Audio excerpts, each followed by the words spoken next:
And welcome to the hot Bizfluent Podcast, where we get all up in your business. So let's talk.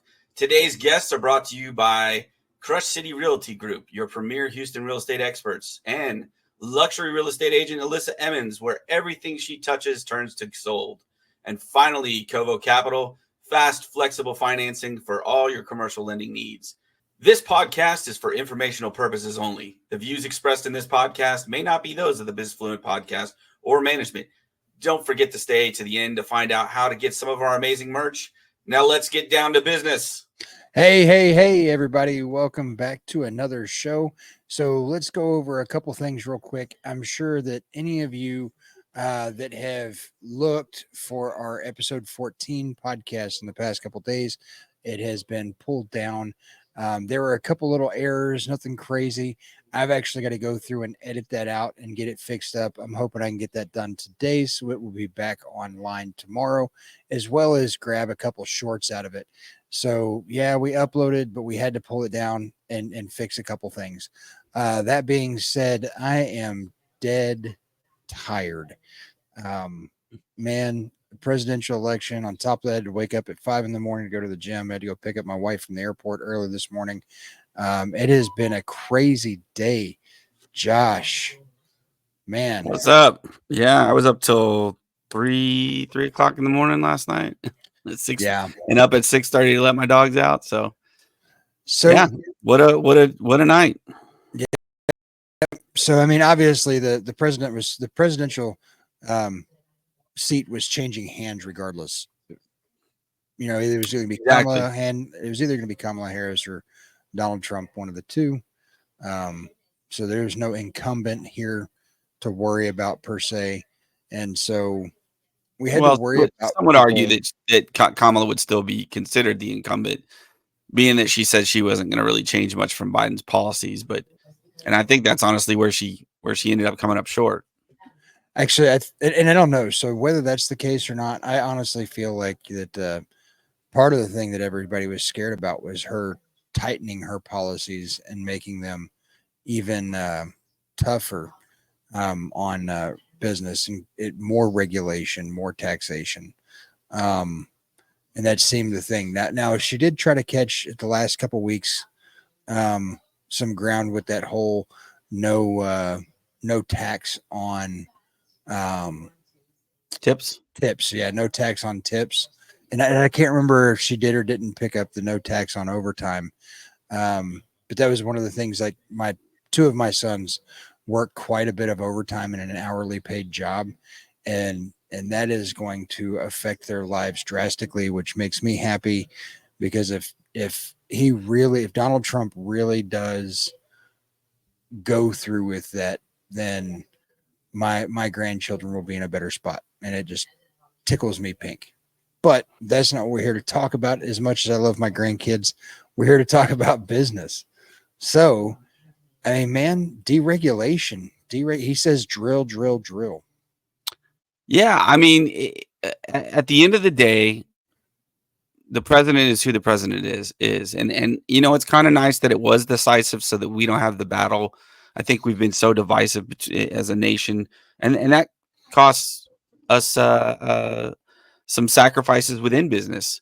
And Yep. So the fact that it was so divisive, so decisive, made it less divisive in the fact that it was a clear-cut victory. Not only did he win the electorate, but he also won the popular vote and the Senate and possibly the House as well. I think the House is pretty well been. I've gone and looked at the Associated Press. It looks like the House is pretty well done. Now it's not a super majority, but it is definitely going to be the majority. And we don't have a super majority in Senate either. We've just got a majority. One thing that I really liked, though, that he said when he came out is it's time to heal.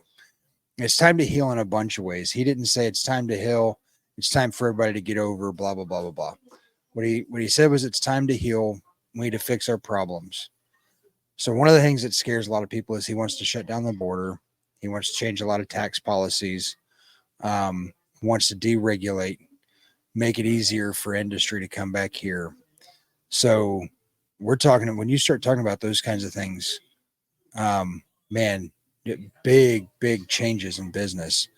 You shut down the border, migrant workers until he forced. I think what he's going to try to do is he's going to try to force the Congress to make a law, like to fix our immigration system, which is something that has been needed to happen for a long time. But until then, your migrant workers are going to be slim pickings, which means your average American is going to have no trouble getting an unskilled labor job, period. I think it's going to take time, though. I mean, we talk about this mass deportation. We got to find them. You gotta, and there's still a lot of rules and regulations on that, on how you find them. You know, and certain states don't even allow you to ask for ID. So I think it's going to take time. I think a lot of people almost over worry about that, because if you look at the ones where truly immigration is in business, most of those are documented migrant workers. They're not even illegal workers. Correct. Yeah. So when you're talking about the farms, when you're talking about produce, when you're talking about all those unskilled labor positions, those companies have been for years already bringing in immigrants, but bringing them in on temporary visas, work visas, in order to do stuff. So, you know, and I mean, to be honest, my own lawn guy is probably not legal. I think if he stays out of trouble, if he's not trying to get out there and do harm, he's not going to be one of the ones that gets picked up quick either. So we'll see. I think you're gonna have a lot of. So that's the thing that kills me is it would be hard for anybody here, especially in Texas, to say that they don't know at least one illegal immigrant, and that the majority of them wouldn't say that the majority of the illegal immigrants that we know are good, hardworking people, of which, in order to handle their business here, actually start businesses, lawn businesses, construction stuff. I mean, all kinds of things. And the thing is if Trump really tries to pull a Reagan pathway to citizenship, then you could turn around and see a whole bunch of guys that were struggling, to try to make sure ends meet go legit and become just amazing business folks. Our entire country was built on immigration. That's just the fact of the matter. But there's just a way to do it and a way not to do it. It's the control of flow. It's the control Correct. of flow. And here's the other big thing that a lot of people say, but I don't think it gets enough attention, is the integration into society. Yes. I think if there was a concerted effort to do that as well, because you look in Texas here, I mean, right here in Houston alone, San Antonio as well, you have certain parts of town that are very, very Hispanic. No problem with that. But if you go to that area, you probably need to speak Spanish. You're probably going to see a lot of things that you would only see in Mexico, but because it's in these small little areas, regulations and other things that most competing businesses are not having to face those same consequences, because it's just in that area that they're like, it's going to happen. We're going to leave it alone.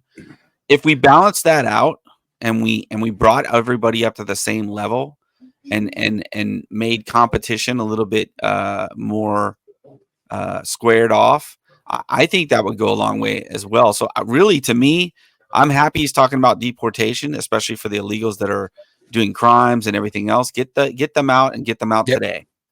But on the other side, especially being and I don't think Texans get credit enough for the fact that we're probably one of the most diverse states. In fact, I think we are the most diverse state. Maybe New York, but I still think Houston, Texas is the most diverse city in the United States, period. So we should have a big say in that. We should have a big say in that conversation, and especially on the national stage, in that, hey guys, we're already making it work, but we've been screaming about these red flags coming out for a while, and no one's listening because it never affected them. Correct. Then our everybody would argue whether he was a good or bad governor. I think he's done okay, but he's not so spectacular. But he made a smart choice to put the conversation on the national stage and put that out to start busing immigrants to these other states, not because he wanted to be inhumane, not because he wanted to be divisive, but it made the national. It made the conversation wider. and it made those people understand, hey, you're not even getting a fraction of what we get every day and what our border cities have to deal with. And so the thing is, right, is you look at it and the people in Martha's Vineyard that are voting, that are all voting very, Democrat and very, very pro-immigration, they're not dealing with it. They're not seeing it. And that's like saying, oh, I know my gardener gets his hands dirty, but you've never stuck your hands in the dirt. Like, it's different when you got to clean all that dirt out from underneath your nails. And so you send immigrants up there and all of a sudden they go, hey, we can't do this. And it's like, hey, we've been saying we can't do this for years. What's wrong with it now? And I mean, even let's even take the racial tone out of that and say, okay, look at the backing, the celebrity backing between the two parties. And this is pretty typical going back forever. But look at how much celebrities were pushed on us in this election on one side versus the other. I would almost guarantee that most of those celebrities that are over there, most of them never went through hard days work in their life. And that's what it came down to, in my opinion, on this election. And it was almost a slap in the face to keep pushing those celebrities who are saying, well, it's not so bad, just sacrifice this, just sacrifice that, when the people below them have no savings, have no 401ks. Yeah. They're gone. Even worse than that, dude. I mean, let's face it. And that, whether we want to really talk about this or not, and it's really not part of our program, but honestly, majority of the celebrities that came out and supported Kamala Harris over the last month are also on P. Diddy's party list. So, I mean, is that really the people you want backing you? People are screaming, release Epstein and release P. Diddy's list. I think that would go a long way. Overall, and we're gonna get into the actual business side of this here in a second, but this kind of will be a good segue. At the end of the day, I think for most Americans on either side, take the political parties out of it, it's about transparency.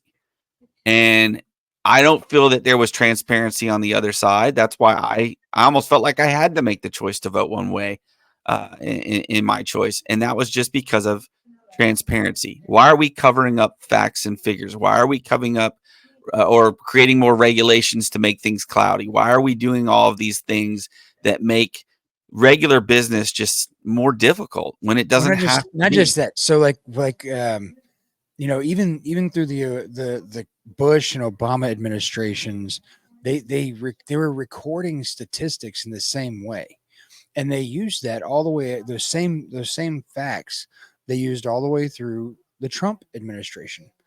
And then out of nowhere, the Biden administration started changing the numbers. And they didn't change the numbers per se, but they changed how you pull your data. And once you start changing how you pull your data, that changes everything. Well, it's just like the saying, I can pull a study and I can show me a study and I can show you two that debunk it. Like, it's the same thing. It's all in how they word and how they pull the information and then display it. But I think there's something about in a dishonest way. It's a dishonest way. That's the point, right? It doesn't matter how you can always, what's the saying? You can always torture the data to show you what you want it to show you. But the simple fact of the matter is at least if you're all on the same playing field, then when you torture the data to say what you want to say, you can literally go back and everybody has the same basis. But when you turn around and you change how the data subset is actually pulled and you say, see, look, my numbers are better. But then when you're comparing them to the previous subset, they don't match up. And it's like, hold on. It's all about short-term, long-term. Do you want short-term gains because you lied and you twisted the information, or do you want long-term gains? It's just like a used car salesman versus a banker. Typically a used car salesman, he wants to get that deal done, get it out the store, collect his money, and he doesn't care if he screwed you over or not. Used car salesman, maybe a new car salesman too. But and that's the thing is, and I think this is what we're going to dive deep in today is the old short-term strategies. Granted, I think it was developed because of our political system. If you only have presidents for 4 years at a time, it really does make it hard to come up with long-term strategies that'll work because you've got to have time to enact them. Obama was lucky in the fact that he got 8 full years and he was able to enact some solid policies, some good policies, some bad policies. And over time, you see which ones were good and bad. So let's jump into that. Let's talk about. I think I'll kind of give the topics, and we'll kind of dive right into that. And as far as like what I think really, since we're in the boat we're in, whether we like it or not, we're in the boat. Trump won, we're in the boat. So how does Trump affect business going forward in the next 4 years and beyond? I think probably the main things you and me, JP, have talked about that we need to talk about is regulations, tariffs, taxes, and trade imbalances. I think those are the 4 big ones. So which one do you want to bite off first? There's a lot of meat in all 4 of those. Let's start with tariffs. Well, okay. I think actually, let's start with tariffs because the tariffs is going to lead into manufacturing here stateside. And it's really going to talk about driving and the tax cuts. Really, all 3 of them pair together. They all intertwine. Yeah, but I think that's a good starting point. I would wager to say the 2 biggest or 3 biggest industries that are going to get hit with this or be affected by this, good and bad, are going to be manufacturing. So automotive for sure, steel, all oil production to an extent, anything cotton. Anything cotton, retail is going to be big. In fact, I was reading one of the articles on Forbes, and they were stating you can bet your bottom dollar that every single buyer for every single retail manufacturer right now is going to over order from China right now while they have the chance to get it at that lower price. They're going to pay the additional taxes for holding on to that product. They would rather hold the product for the new year because the price increase is going to be exponential. Yep. The thing that's crazy is why is that? Let's talk about that though. Why? Yes, that's short-term effect, but what's the long-term, JP? So here's the thing: is at the end of the day, the way it works is the end user pays the increase in price. It's the reason why I hate when people want to talk about increasing minimum wage, because at the end of the day, it doesn't matter where the money comes from. It comes from the person who uses the good or service. And sometimes both, regardless of whether it's food or delivery services or whatever. When the prices go up, and I just lost Josh. So when prices go up, at the end of the day, somebody is going to pay that price, and I can guarantee you it's not going to be the business. And so if the business isn't going to be paying for that increase, it's going to be you. And so once you start looking at tariffs, you turn around and say, okay, well, so let's just say every product that comes through China or comes from China is going to have an increased price. And the point of that is to make it so expensive for China to ship over here that they can't undercut the American production, regardless of whether it's injection molding or any other kind of manufacturing. When we're talking about specialized stuff or even bulk, like our little army men, right? Like you want it to be so expensive that it can be done here in the United States for either the same price or cheaper. And let me clarify for those that don't even know what a tariff is. So here's a quick definition too. A tariff is a tax imposed by a government or on imports or exports of goods. It can be used to influence trading partners, raise revenues, or protect competitive advantages. Now, here's where the naysayers, because you'll hear from one side, oh, tariffs are bad, tariffs are bad, tariffs are bad. It's going to raise costs. And we just talked about the temporary short-term valuation of that. It will affect short-term stuff. But let's look at long-term strategy, and let's look at why that this is actually a negative thing to us. And some perfect examples are, we just talked about it last week with El Repco, the president of El Repco, and that was that, we've put so much positioning on cheap labor, cheap products, that we've actually put ourselves in a hole as far as a disadvantage with some very strong, very powerful, I don't want to call them enemies because we're not at war with them, but some countries that have some very some other alternative options. Call them the enemy, because at the end of the day, China is doing what's good for them. No, they're doing what's good for them, and they're taking advantage of it too. Well, they're following Sun Tzu. Keep your friends close and your enemies closer. Like how much easier it is to control what your enemy does if they're so heavily invested and tied into you. China owns tons and tons, millions and millions of acres of lands and thousands of buildings here in the United States. Why?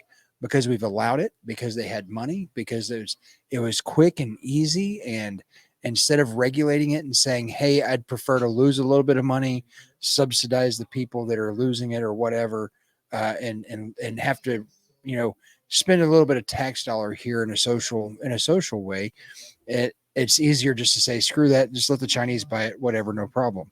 And now we're struggling and having tons of problems in Oklahoma and Kansas, where the Chinese have brought up so much property, and they're doing it through American lawyers who are taking the quick buck. And China foresaw Trump winning, and they foresaw Trump winning a year ago. And so they already started building plants in Mexico because they can ship unfinished goods to Mexico to become finished goods to ship into the United States and avoid that tariff. So they have decided that the Chinese companies have decided that it is so much more expensive per pound of product that it's easier to reship that unfinished product back here to Mexico to then in turn finish the product out and ship it up here through NAFTA. And so I think I'm okay. I mean, what do you think on that? Because I'm sort of okay with that. I think it's a loophole. It's a loophole, but hear me out. Hear me out. So this is the only reason I would say I sort of like it. One, the loophole's there. So, unless they change that, it is what it is. The reason I do kind of like that is the thing is that the status quo is not good. So this still changes the status quo. It doesn't get us products 100% wholly made in the US, but it does bring some money to a neighboring partner, which strengthens that economy. And it would be nice, and it is a good thing in my mind, to have a stronger economy next to us. And I wouldn't argue with you if this was a less corrupt, more friendly economy or a more friendly government. So if we're talking about corruption, though, is partly because it's a poorer country. So I mean, what came first, the chicken or the egg? But at the same time, that's true. That's true. Is regardless of whether the chicken or the egg came out, once the egg came out and it became a kid, the bad egg just became a bad chicken, and so now we're dealing with a bad chicken. My issue is especially when you take and you look at a group of people like the Chinese businessmen, they're looking to do things for the absolute bottom dollar, which means that they're going to be looking for the cheapest labor possible. And so if they can come and bring in stuff to Mexico and they can't get it done cheap enough, what are they going to do? They're going to either pay somebody off or they're going to pay off the cartels to make it happen and more or less drive slave camps that they already have in China to become slave camps in Mexico. Yeah. And now you've got somebody that goes from doing bad business for a buck in their country to doing bad business for a buck to our neighbor. And now, so, and do I agree? Yeah. The capability of the Mexican people being able to increase everything just because of the revenue that comes in through it is great, especially if they decided to start manufacturing in North Mexico, near the Texas and Nevada border, Texas and Arizona borders, then absolutely. I mean, you're talking about, but those are also the most cartel-ridden areas in it. And so that's where you're going to find the most human trafficking. And that's where you're going to find the coyotes that are not even going to be using Mexican labor anymore. They're going to be grabbing Guatemalans and Venezuelans and anybody else they can grab that's coming through the South Mexican border and snatching them up. And you're just not, I pray it doesn't happen. And there's a million rabbit holes we could go down just because of the fact that it is so intricate of a situation. But what I do want to say is the naysayers would use that as ammo. But I think even the people that are on our side saying tariffs are good are going to say, we get that. We acknowledge that, but the proof is in the pudding. If you look at countries like Germany, Germany's a great example. Actually, a lot of the European countries, but very much so Germany. Germany has protected their manufacturing. Yeah. And Germany does just fine. Yeah, Germany has amazing trade partners. And, Trump said it several times. Angela Merkel. I can't even do his impression. Angela Merkel. How many Fords are driving in Germany? Oh, I don't think there's any. How many? What's another American car? There really aren't that many American cars. Chevrolet. And the answer is no, because they protect their markets with tariffs and whatnot, and protect those manufacturers. And some of the best, it's not the cheapest manufacturing, but when you look at parts, steel, machining, plastic injection molding, all those intricate manufacturing techniques, Germany is the best by far. You want to, oh, dude, yeah. There's a reason why when it comes to guns, I always do my best to buy German guns, and there's a reason for it. It's because German manufacturing, when it comes to injection molding, when it comes to any of that stuff, it all comes together. I mean, they do injection molding over steel. So like there are parts in a firearm that literally have steel embedded into the injection, the piece that was injection molded. And it's because it was all done at once. Things that just most people couldn't fathom. Look at how solid their automobiles are too. The fact that they can produce some. I'm not saying they're all great. So it's also so you have to look at their automobiles as a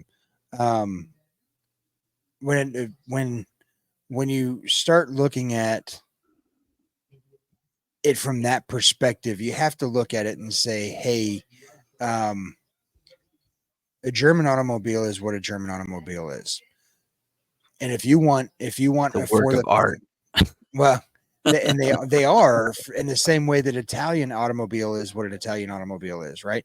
Like they don't produce cars in the same way that the Japanese did, which is what we look at here. They don't make cars to be ultra long lasting so you can put 500,000 miles on them without getting an oil change.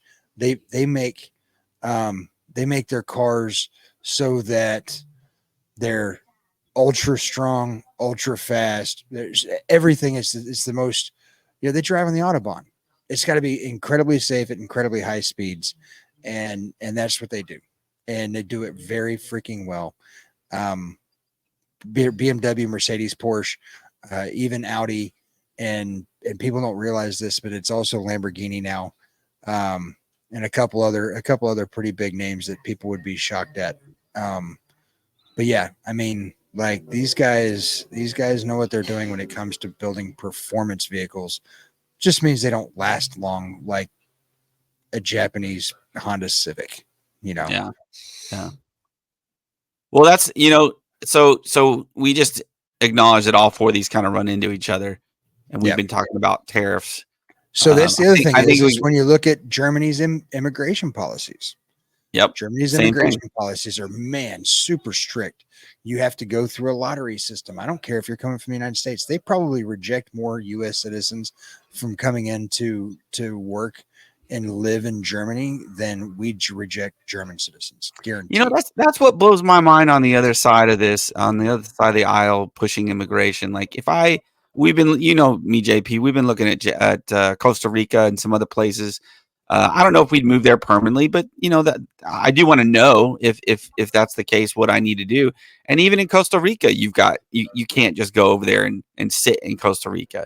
You've got to bring in money. You've got to bring in knowledge. You've got to bring in something, and then they protect the people that are there. Like you can't even pick up. Let's say you own a restaurant in Costa Rica, and your busser leaves, and you start picking up dishes and dirty tables to turn your tables. If the I don't know what they're called, but whatever that officer is called that walks into your restaurant, if they catch you doing that, it's a huge fine.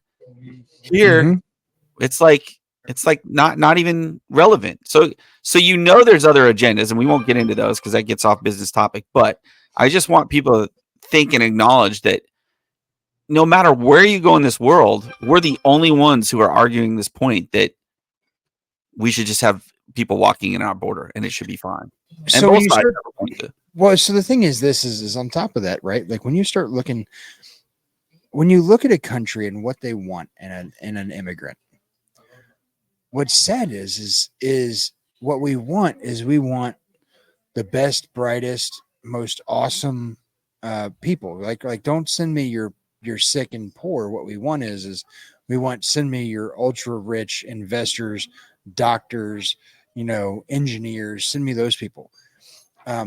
What really sucks is those are the people that can really potentially change their country. Those are the people who have the capability, the intelligence, the fortitude to push through and bring their country up to a different level. And that's the type of people we want. That's the type of people that Germany and so many other Western European nations. Hungary. Yep, that was the other one I was thinking of. Yep. They incentivize those people to stay. They incentivize those people to come from other countries too, but they really incentivize those people to stay because that's where they come from, right? So like that's the whole thing. Like we talked about with Kathy last week is why is China dying? Like literally, China's dying. Why are they dying? Well, they're dying because of their one-child policy, and their one-child policy destroyed the offset between male and female. And on top of that, one-child policy means you have two people making one baby, which means you're reducing your growth. And that's if they even eat. That's if every couple had a baby. That doesn't mean every couple's having a baby. Because there were tax incentives to not have kids. Period. Be like, hey, you don't want kids? We'll give you a tax incentive to not have children. And there's a correlation between population and GDP. This is why there's a lot of economists that will talk about how, yeah, we have this huge ballooning debt, blah, blah, blah. But as long as there's growth and there's population to support that, that doesn't really matter as much based on the fact that we print our own money anyways. So, but it's all based on growth. So we just have these baby boomers. These baby boomers are going to die off. We're going to have a little bit of a dip too, even though we're not going to be as bad as China.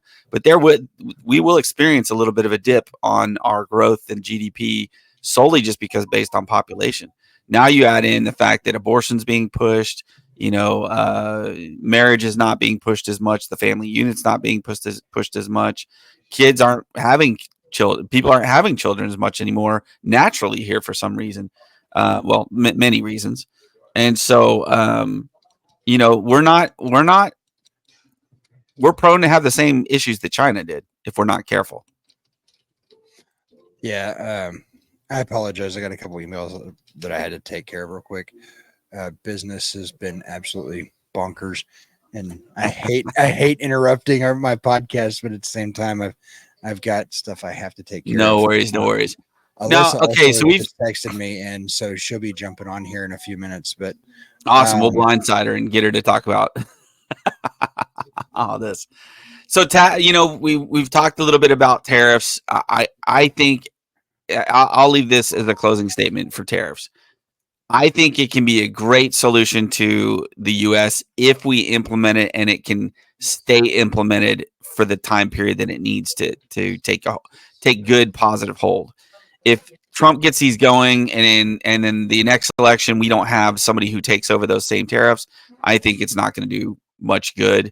And I hope that that's not the plan. I hope that either another conservative would win, or by then we're not as divisive and that both sides see the benefits of bringing manufacturing back, bringing back all these products to be manufactured in the United States long term. So I think here's the deal, right? Like, I think it's going to be super important for the policies that we're talking about need to be enacted quickly. So while the presidential election is what we started off talking about, let's face it, he's got a majority in the Senate. He's already been locked down a majority in the House. We're pretty sure he's going to get more. I think there's like 2 more potential victories that he's going to have in the House they're going to provide him with even more backing. I think that come 2025, January, February, early March, you're going to start seeing a whole bunch of things just flying around like crazy. And the reason is because in order for him to leave a legacy, and let's face it, one of the things that Donald Trump, regardless of whether you like him or not, what he cares about more than anything is a legacy. And so he's got to get those things done fast, because the policies that he's putting in effect outside of people that are, tip wages and lots of overtime wages, outside of those people, the rest of us don't see the changes for 2 to 4 years down the road. And so if you want somebody to come in that's going to back up those changes, we need to see them, and we need to see them fast. And look at this, Miss wonderful Elissa Emmons. Where's my hang on. Just green screen. There we go. So I think that the biggest thing is he's got to make moves. He's got to make them fast. If they're not fast, then we're not. I think he's going to make. I think he's got other moves that will take care of the quick and the now. I just hope on the tariffs that it becomes another, because if you look back in the 1800s, we were busting it, once manufacturing, or early 1900s even. When you look at how good manufacturing was here, we had money we didn't even know what to do with, and we didn't have as many taxes. What we've done to the American people is a shame. We've taken taxes, and you keep thinking, oh, I'm paying for roads, I'm paying for this. You're not, because as you know, we keep seeing bridges fall, roads look terrible, all this other stuff. What you're paying for is influence. America is struggling to hold on to that influence. And once the influence is gone, BRICS is coming into effect. All these other things are coming into effect.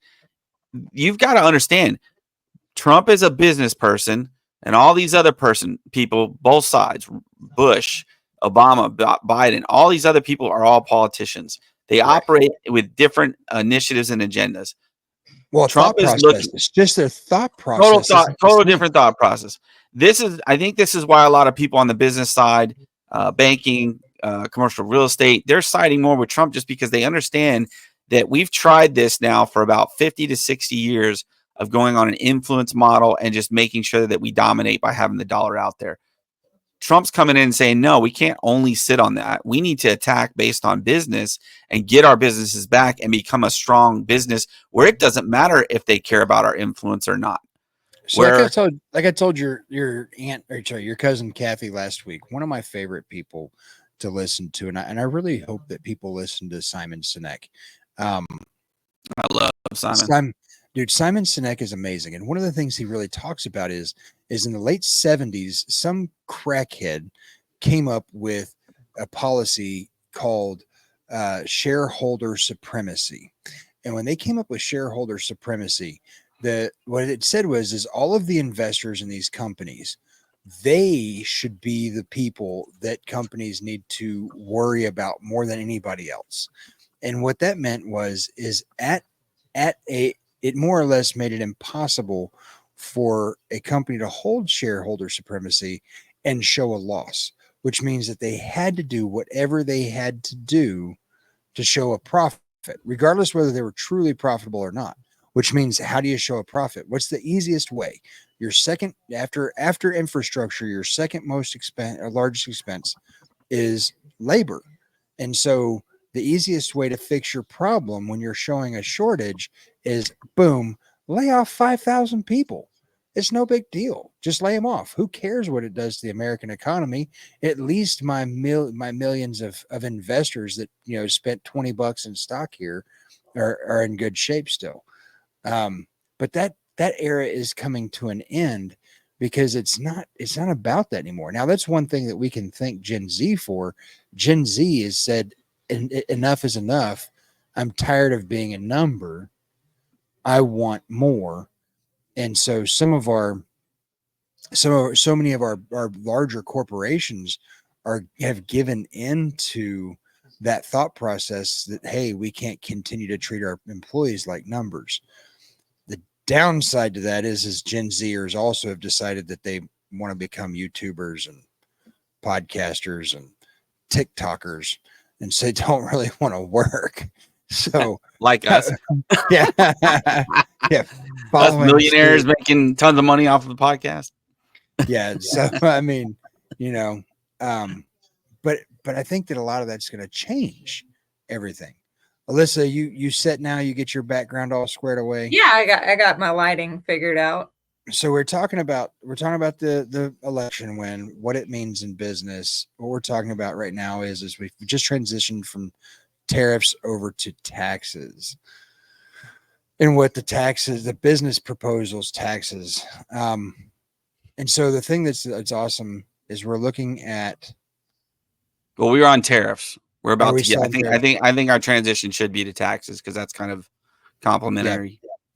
So along with all this new stuff, right, that we're talking about, is all these tariffs are going to potentially drive more American manufacturing here, just to help that a little bit more, and not a little bit more. I mean, this is a swift kick in the ass.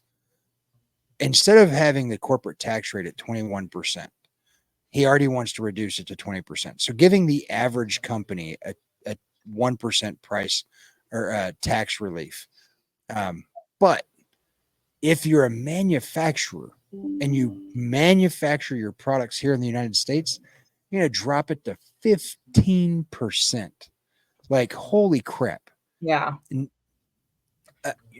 people go, oh, why are we giving these billionaires tax cuts? Because we want them to hire more people.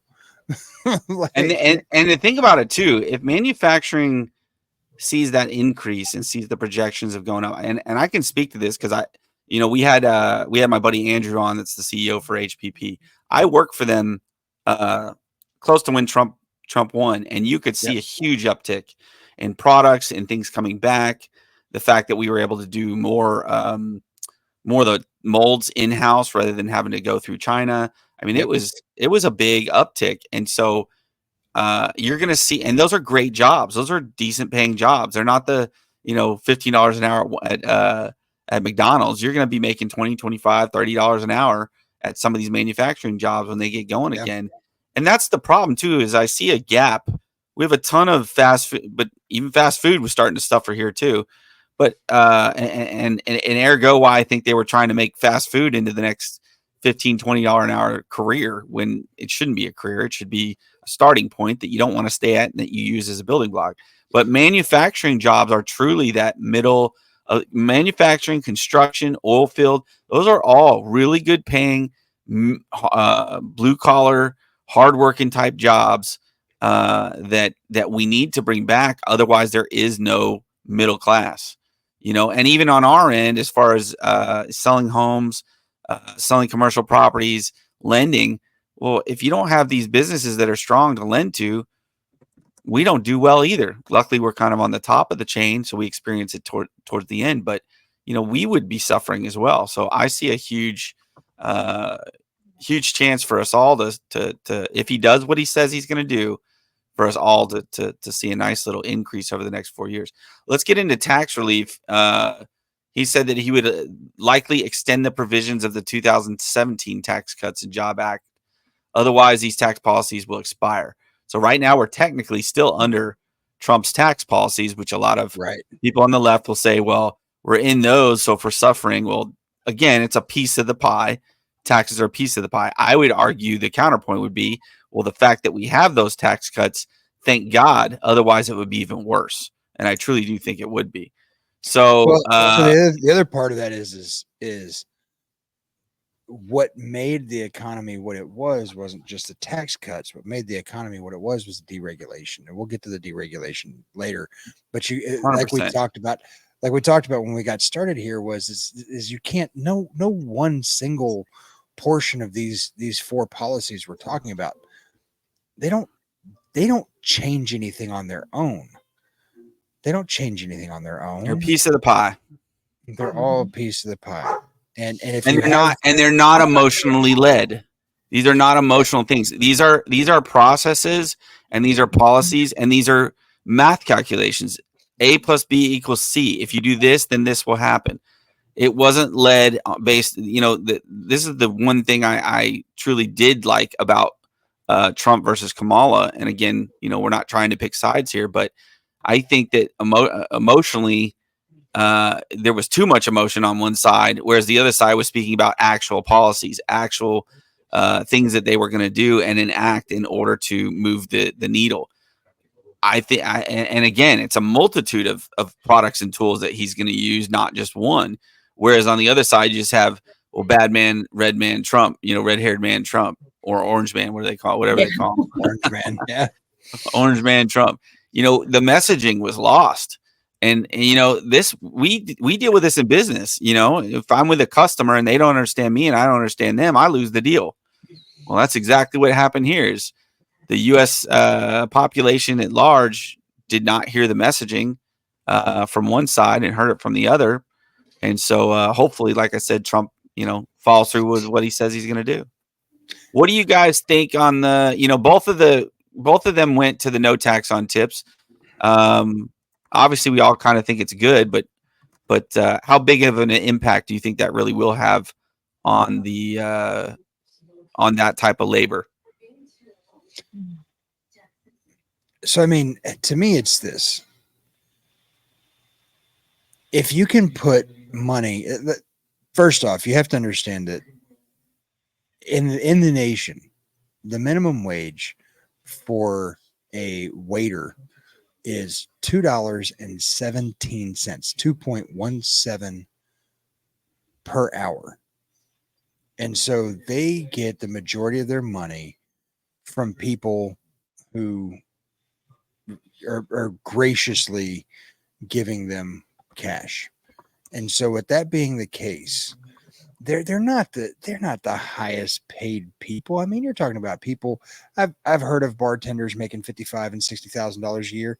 That is on. That's like a 2-3% top. The top waiters. This is the top waiters and bartenders. Those are not.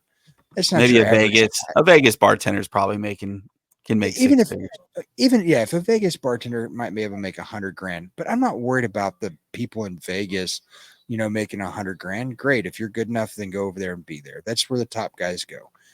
But your average Joe down over at John Schaefer's joint is, making $30,000 a year. They're right there at the poverty line. I mean, why am I trying to take their money?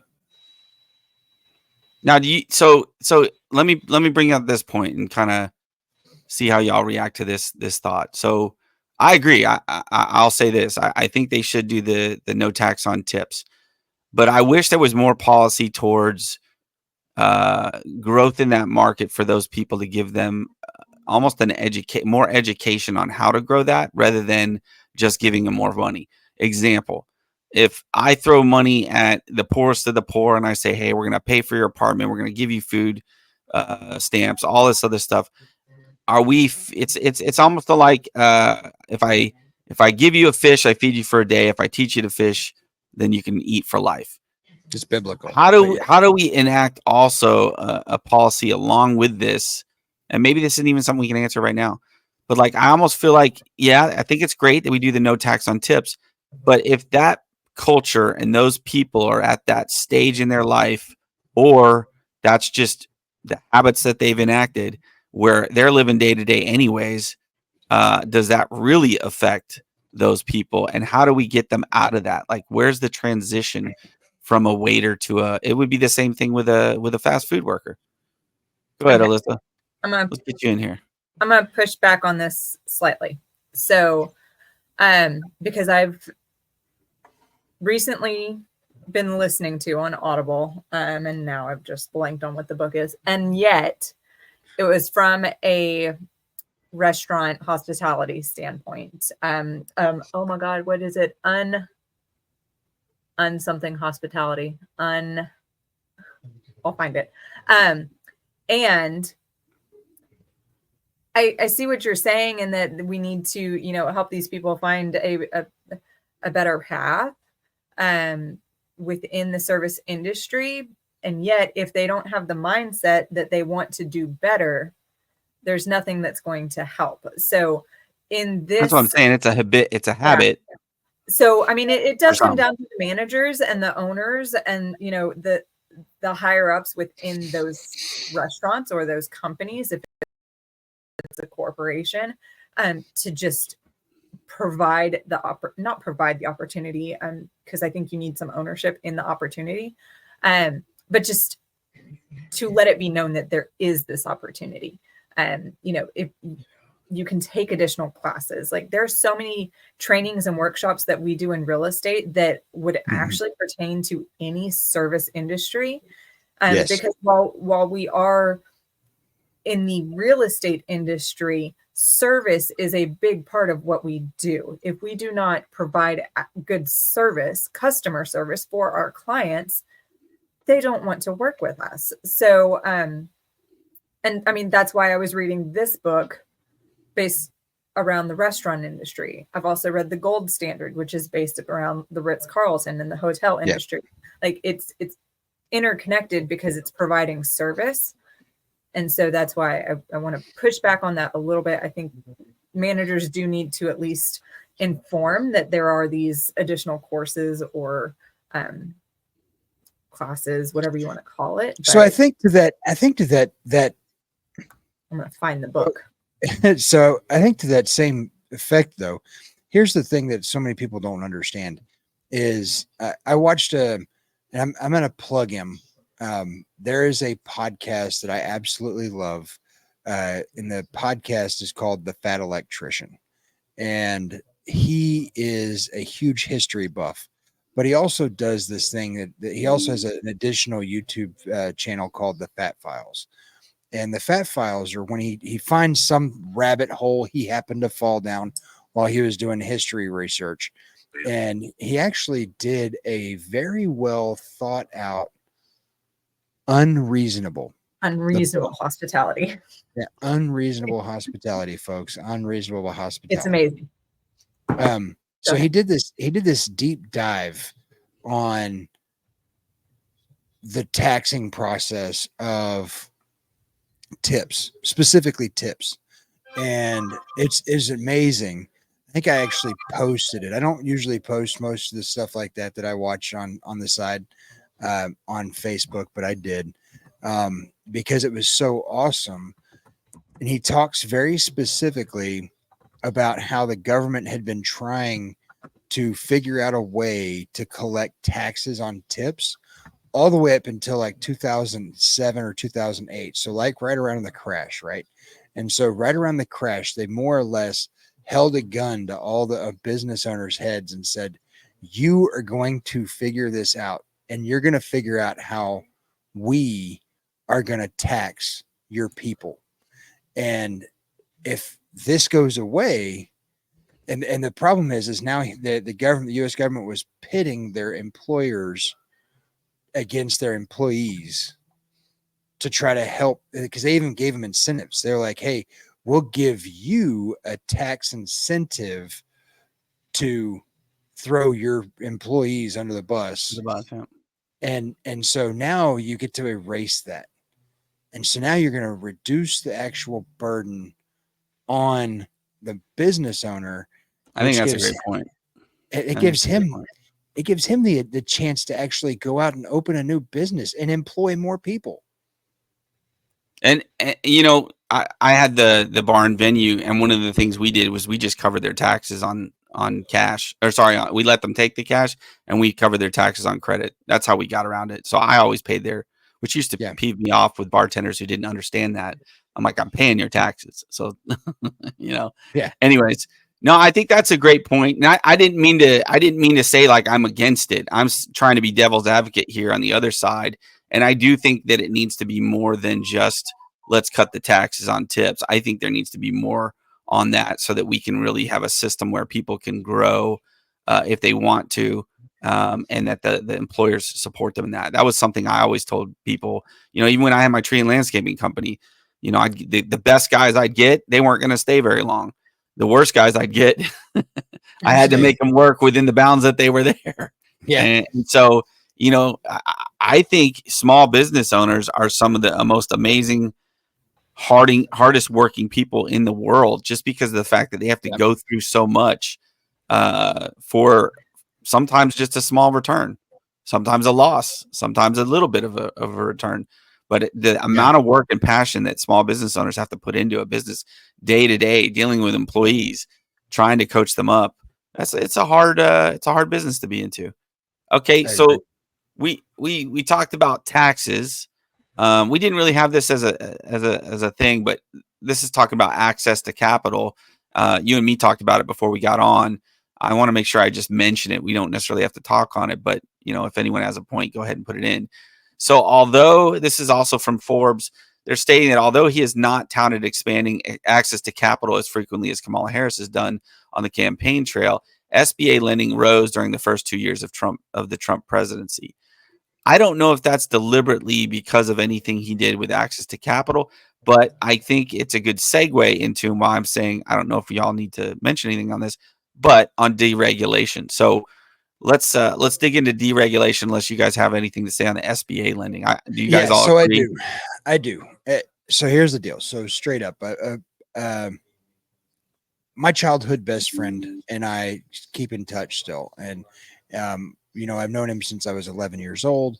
So over 32 or 33 years.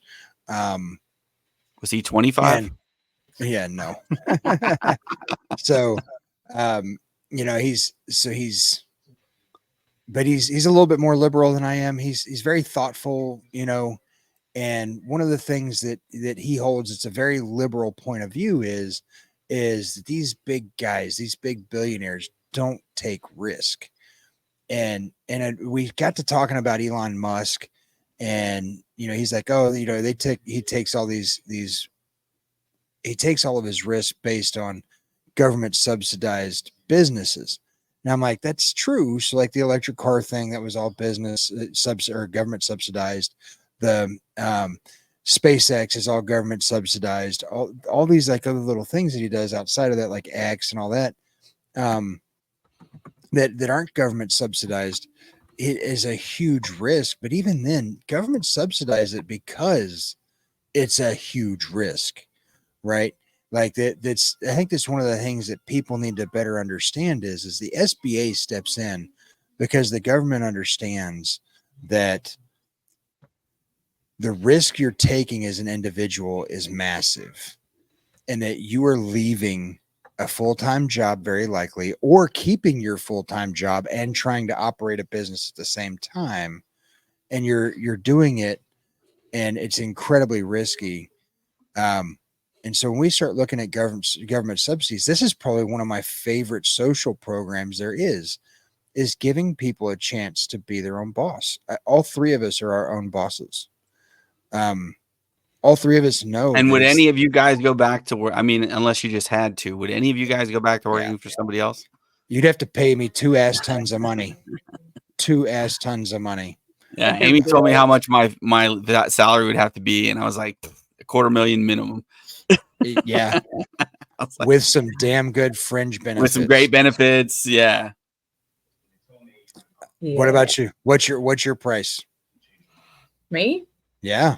Oh, I haven't even thought of that. It's not even a consideration. She's like, you couldn't afford me. Priceless. It'd be really difficult. And part of the reason that I love what I do is I hate the word flexibility with other realtors because our flexibility quotations is based upon our clients' availability. And Correct. Yet, yes, I do have the option I'm on the PTA board at my children's school because I can physically be there for a monthly 9 a.m. meeting. Yeah. I have that opportunity. So, that's the quote unquote flexibility. Also this weekend, I'm working Saturday and Sunday. Like it's just, right. So yes, I'm losing some time with my children then, but they get to work with dad and do some fun house projects. And it's not every Saturday and Sunday. It's not, but, and I control the stress that I'm not control. I don't, because there's another side that I don't control. And yet there's so much that I get to handle personally and is not beyond my control or someone else's. Like it's not. So I think a good way I think a good way to put it is I think maybe this is where you're struggling is like when I first got into real estate, and I'm sure as well as Josh, and you, man, you get in, you're hungry, and you think you can take everybody. Just give me everybody, and what I learned pretty quickly in the game is I don't want to work with all of you. Like there's a lot of you I don't want to work with. I'm going to manage my stress to where the people that I want to work with, they can cause me stress, but because I'm okay with it. I'm like, yeah, this is the stress I'm willing to deal with. Yeah. I would agree with that. Yes. Let's push, dude. We are at an hour long and I don't care. Let's go. I think we still need to dig deeper on deregulation, which was what I was transitioning to. So what do you guys, I mean, Trump's last rule was for every new regulation you have to cut to. You know, I look at the bank on my side with bankers and banking's been complaining quite a bit about the regulation. Being that I've been in banking, I would say I sort of agree and sort of disagree with that in the fact that when there was less regulation, they blew it and we bailed them out. So to an extent, I think a little bit of deregulation is fine, but at least in banking. But there's so many other things like environmentally in oil and gas and energy. You know, one of the things people forget, especially when we're talking about tariffs, not to go backwards, but you know, part of the reasoning that they were pushing jobs and certain things over there, and we talked about this with Kathy too, was environmental stuff. Well, are we really saving the environment by pushing it over to somebody else who doesn't do any regulation on it and is trying to do it as cheap as possible? We still suffer. We're still in the same earth as they are. We're still going to experience the same long-term effects that they're creating. So why not have it here so that we can at least control some of the environmental costs and tribulations? I mean, as far as coal is concerned, we're one of the cleanest coal energy producers in the world. You know, everyone thinks of dirty coal, but I mean, and it is still to an extent. But you know, the thing that creates the best environmental solutions is good economies. So if you cut and regulate so many things within the environment that it slows down the economy, I disagree with that. How do you produce technology if the economy's bombed? So here's the reason why I disagree with that. There's no incentive.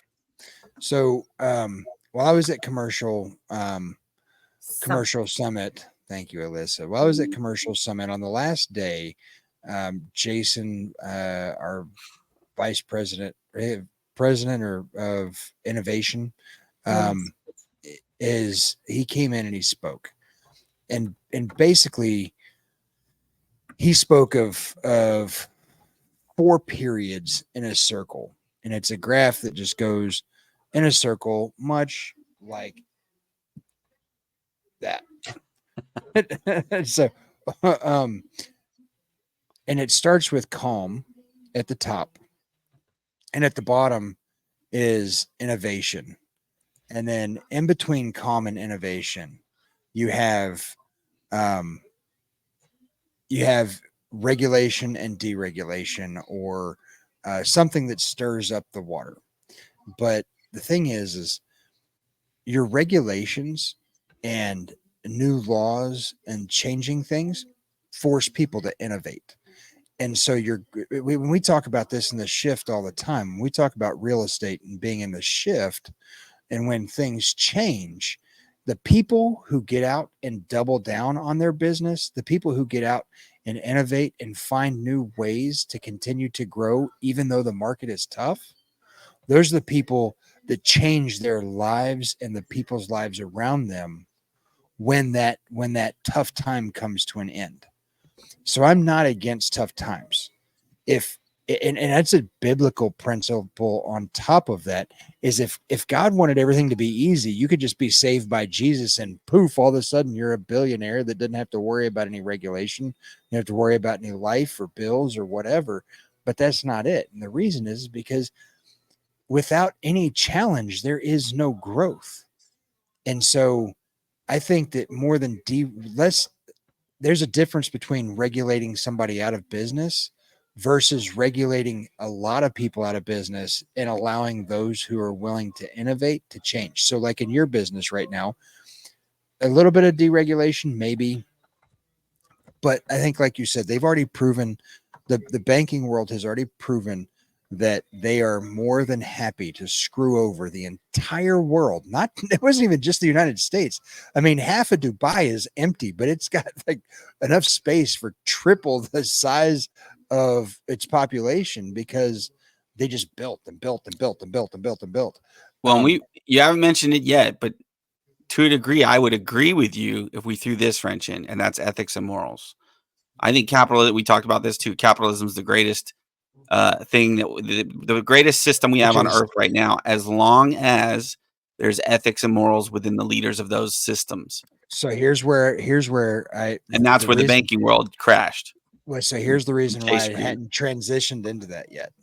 And so the reason I hadn't transitioned into that is I'm perfectly okay with going back to the pre-2000 laws. I don't have a problem with the pre-2007 laws. What I have a problem with is our government coming in and saying these businesses are too big to fail. I'm sorry, F that. Yep. There is no company who is too big to fail. Yeah. Where one large company fails, multiple little companies spring up. Just like when a tree dies in a forest, all the seeds that were spread below that tree all of a sudden sprout up, and now you've got 100 small businesses taking the space of that. And that's where you find true growth, true innovation, and stuff like that. So if deregulation leads to the Charles Schwabs, the JP Morgan Chase banks of the world dying, the Wells Fargos of the world dying, I think you're 100% right. Yeah, I think if they had, I mean, you look at how many big banks went out the window anyways. And here's the thing. Once those spaces open up, other banks take over.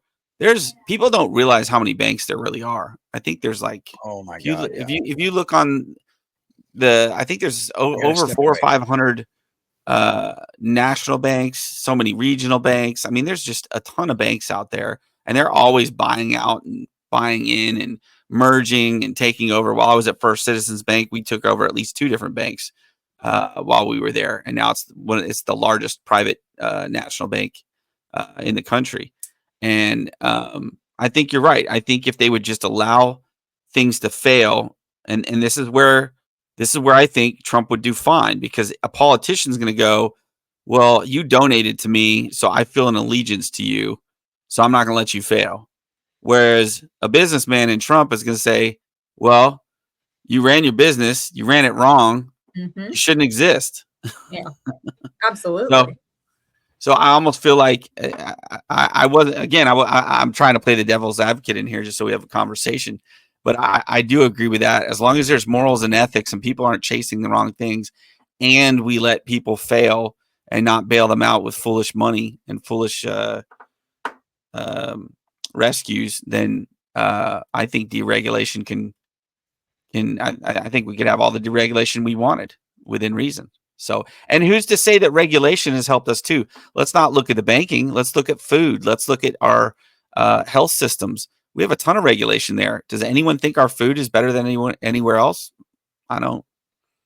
And that's I think that was part of RFK's spiel too. And I hope he's right. I hope he does some things about it. I hope he actually makes some changes in that, because I'm tired of eating bad food anyways.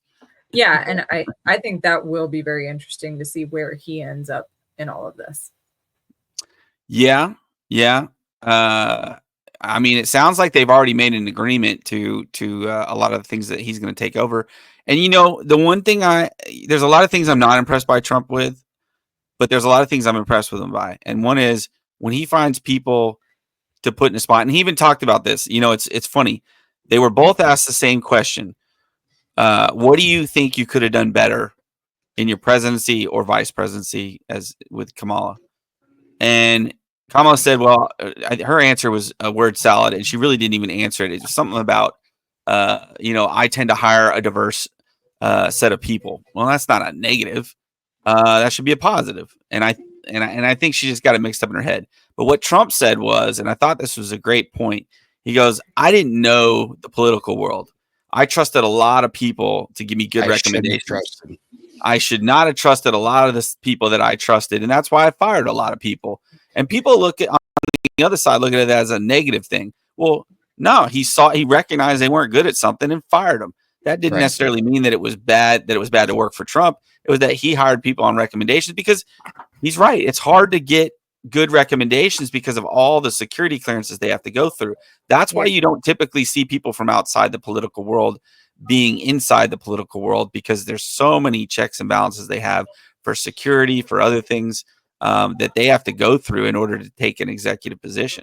And so, and their family, and it's like, could your family get through all of these? No, I mean, yeah. That's one of the things. You're not wrong. Like it took. I had a really good friend of mine that after he left the Marine Corps and went to college and all that stuff, went to go work for Raytheon, and getting his top secret clearance was like it took him over a year. But that's another thing that's broken. Like, why is it that they can't have a group of people that go through and prioritize, like, hey, this is Raytheon. They're one of the largest arms manufacturers for the U.S. government. Let's prioritize this. There's a way to deregulate that again, and or make it so that policies like that are easier and faster to go through. Like, hey, this is going to be a cabinet member. We don't really have a choice. If it's going to take us 5 months, we better get on the ball, you know? I hope that's where Musk steps in and starts, finding the efficiencies to make processes and get some of the bureaucracy out of the way that slows it down. I mean, at one point, our government's it's deliberately made to work slow so that we don't make bad changes quickly. If we're going to make a bad change, it happens over time. And I think that's why we had a great reset on this. People talk about the reset. I think that's what happened, is that over time, people slowly saw, man, this isn't working. This really isn't working. This really isn't working. And slowly everybody started seeing, this isn't working for the economy, for my pocketbook, for my investments, my 401k.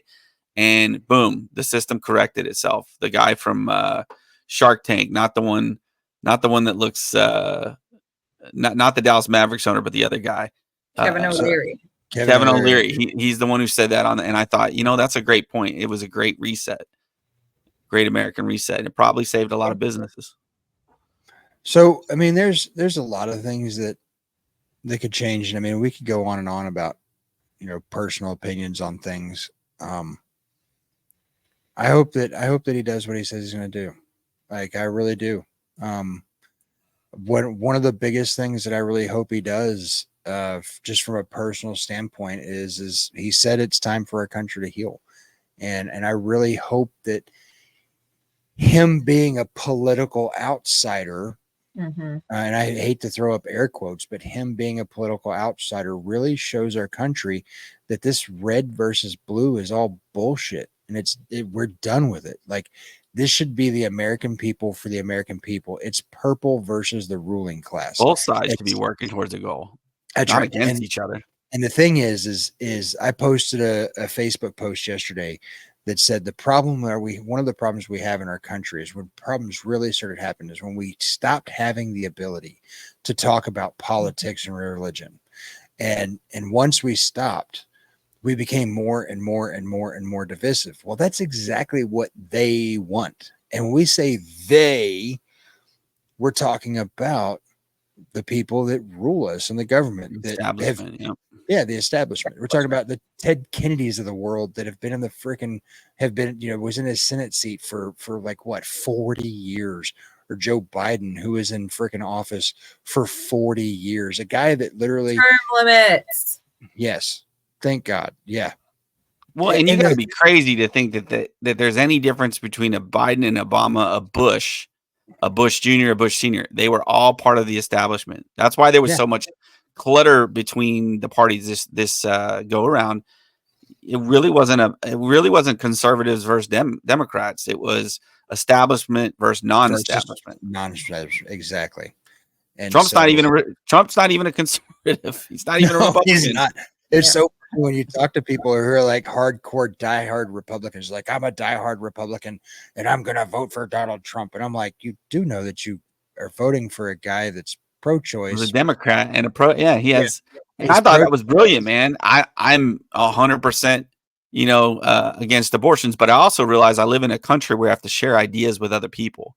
So I can accept, and I thought it was a brilliant move to do what he did. And I think the other side will see that eventually too, that, put it to the states, let the states decide. It shouldn't be the government saying one way or the other. They did. So, They did. And I thought, and that's probably how he won, because he took abortion. Notice he didn't mention abortion hardly at all. Probably the biggest thing he mentioned was IVF, and most people agree with IVF. So that's not even a point either. So that's the thing. If you actually look at what happened, the only state that did not pass new abortion laws that had it on the ballot was Florida. Florida's new potential abortion law to change it from 6 weeks to whatever the new one didn't pass, and that's a whole nother story. But the thing is I think there was 8 or 10 other states that had their abortion laws changed, and they were pro-choice decisions that were being made, and they won overwhelmingly. And it's not a personal decision whether I do or don't agree with it. I don't care. Again, I don't care what you do in your bedroom. I surely don't care what you do to your body parts. I have my personal opinions on it.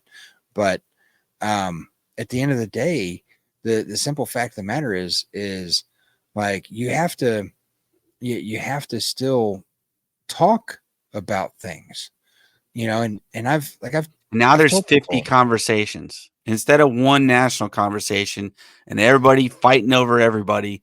It's 50 conversations regionally, your state. I think it's great. I think it's brilliant. Yeah. Well, the thing is like we talked about, like I'm getting involved in local politics, just like your wife Amy is getting involved in local politics. And I know that if you had more time, you would get involved in it. And it's one of those things where if you want to make a real change, be the change and start small. Join your local PTA. You don't like the books that they have in their libraries? Join the PTA. You don't like what's going on in your city? Don't try to change the whole state for your city. Change your city. Go get involved. It's easy to be a victim. It's easy to point fingers. All those things are easy. What's hard is actually getting involved and being willing to compromise and come up with compromises. When I joined the HOA for my community, in fact, I think everybody should try and join the HOA at least once in their life, because it's a thankless job, and you got to learn to work with people that have millions of different ideas, and no matter what you do, someone's going to be pissed off about it. Yes. Somebody. Yeah. It got me to, I used to be the keyboard warrior. I wouldn't say I was a troll, but I was like, I'm on a keyboard. I'm like, whatever, and I'd say stuff. I remember, in fact, I'll tell this story because I still think it's crazy. And this goes into the original, when Trump was first coming onto the scene. Everybody should know about the site, Next Door. It's a community for communities. And there was an older lady, I believe. I couldn't really tell other than how she was writing, but she had gone to our local Kroger's and they had changed the colors of the bags, the plastic bags. They went from brown to yellow. And of course, people are saying that they're thinner, that they're different, that they're this, that they're that. And me and a couple other neighbors who knew each other just start joking about it. We didn't say anything about the lady. We said everything about the situation. We were like, just cracking jokes. And so the next day I'm working from home. At that time I was working for a company called Imaginationeering, and my boss and the owner of the company was a French guy, but he was a huge Trump fan, which doesn't really go together. But he calls me that day, and he goes, "Hey man, what are you doing?" I was like, "I'm just working, getting some quotes out." And he goes, "Oh, I heard you were making fun of old ladies." And I'm like, "Huh?" He goes, "Yeah, I got an email here saying you're making fun of old ladies." I said, "What?" And to add the context here too, my neighbor that night also took all these bags from Kroger's and put them all over my yard. So he was one of the ones I was joking with. He was the prime person I was joking with. We were just having a good laugh. This lady, well, I know it wasn't. Sorry, it was not the lady who was on the email that had complained. It was another lady that saw the post. She injected herself into it. She thought she was so great that she found out where I worked, emailed my boss and told him I should be fired for joking about plastic bags. Even though this lady's name was never said, we never said anything about this lady directly. It's just all having fun, tongue in cheek type jokes. And that was the start of what I see now. And I feel like, the great part, the amazing thing that I think of now is that was the start. I feel like as much as it pains some people on this election and what the result was, I truly feel that we will start healing. And I want to direct this to the other side too. I'm not a Nazi. I'm not a racist. I'm not a homophobe. And the only thing I think of y'all is that I disagree with some of your policies, but I never thought ill of you. I never thought, you were the enemy. I thought you were an American just like me, and I love you just the same. And I hope that everybody on our side says that to the other side. I love you all the same because you're my neighbor. You're a child of God and you're an American. And so I hope that we really take this opportunity to heal. And I think even Trump has dialed back some of his language as well, which has been a nice thing to see. And so with that, I hope people on the other side take the time to understand, don't be a victim, get involved, debate, understand that your opinion is not the only one in this world and that you got to find common ground. Just like I said with the abortion issue, I am dead set against abortion, but I know that I live in a country where I have to share that everybody has different ideas and that I'm willing to sacrifice my own thoughts and whatever to dial them back if I have to, in order for everybody to kind of get along. Still gonna have my opinions, but so I've got a conference call in 5 minutes, so I'm gonna have to cut it short for me. I mean, we're right at the hour. We went long. Yeah. 20 let's talk till tomorrow. I mean, final thoughts. We don't have a guest, so we don't have to do in 12 seconds. Give us your best, but no final thoughts. Elissa, what you got? Oh, I hope there's healing. I hope there's understanding.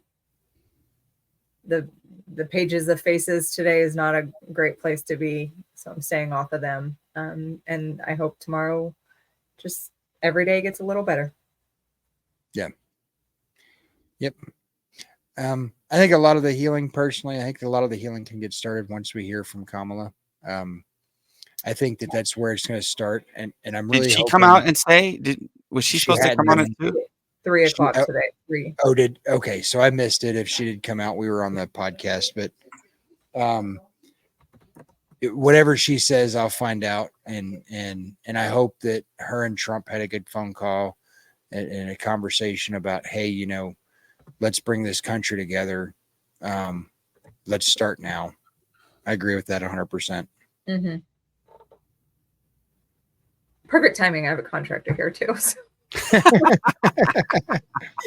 I gotta go watch Kamala's speech. So. Yeah. Watch the speech. So God bless everybody. God bless America. Don't forget, like, share, subscribe, comment, tell your friends, tell your family, the American flag. Tell your dog, throw the American flag up, be proud. Yep, and absolutely. Get to work. Love one another. Amen, Elissa. Love. My wife told me I'm not allowed to love anyone else. Sorry. No. That's a different kind of love. Love thy neighbor. Love thy neighbor. Actually, I have all great neighbors now. So. All right. Got rid of the bad ones. Buried them in the backyard. Oh my God, don't say that. Bye. Bye.